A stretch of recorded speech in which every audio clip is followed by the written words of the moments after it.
Hi guys, it's Sarah, Anderson Museum of Natural History's Education Director, and today I thought a fun craft would be to make a snake. Okay, so it is spring, our snakes are coming out, and they've been hibernating all winter, and when you're walking around out on the trails or in your backyard even, you might notice some slithering activity. And this is a great way to kind of talk about, camouflage or mimicry with your child, or just some other adaptations they might have, and then they have their own snake at the end of it. Okay, so there's a few things that you'll need. Number one, you'll need a toilet paper roll. Okay, and the first thing you'll need to do is paint that toilet paper roll. You can color it, you can use markers, crayons, colored pencils, any of the above. I really like to paint, so I went ahead and painted one for myself, and I made warning colors. So this guy's going to be venomous, so I made him nice bright colors here. And once he's painted, okay, the next step is going to be you'll have to cut this. Okay, personally, I found that kid scissors work the best. Adult scissors were fine. It was just kind of difficult to get in there. But if you'll notice on your toilet paper roll, there's this little line, kind of like a can of biscuits, you could say. And you're going to want to cut initially on that line here.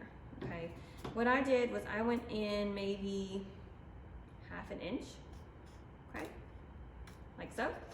And then once I cut there, I would start turning, and I'm gonna cut almost parallel with the toilet paper roll, okay? And you're gonna keep cutting all the way around. When you come up on your initial cut, then you're gonna start to kind of twist a little bit, and you're gonna go up the toilet paper roll. So it's gonna have a kind of a little kink there once you're all done. But you'll keep cutting all the way around. You're gonna make a spiral with it, okay? And then once you're done with your initial cuts, you can go back and kind of clean it up a little bit. Some of your strays, you might see how I'm kind of fraying here. I'll go back and trim that. But you'll want to do this once it's already painted. And that way, this guy's been painted recently, so he's still wet, so we're just going to cut this blank one here. We're going to cut all the way around, like so. Snip, snip. Keep going with that spiral pattern until you have a nice tip. And there's our tail. Okay, so you have like a little accordion here. And then at that point, you're gonna wanna decide which end you wanna be the tail, which end you wanna be the face. I really like this end for the face. So I'm gonna go and get some red construction paper or any kind of paper, just kind of color it red. And I'm gonna add a little tongue to him. And then I'm gonna color on some eyeballs with some markers, a Sharpie, or a googly eyes if you have those in your craft supplies. But once he's painted, right? Step one, you paint it. Step two, you cut it. Step three, you add your eyeballs, whether it's markers or googly eyes, and you add your little tongue. The final product is going to be a nice little snake like this.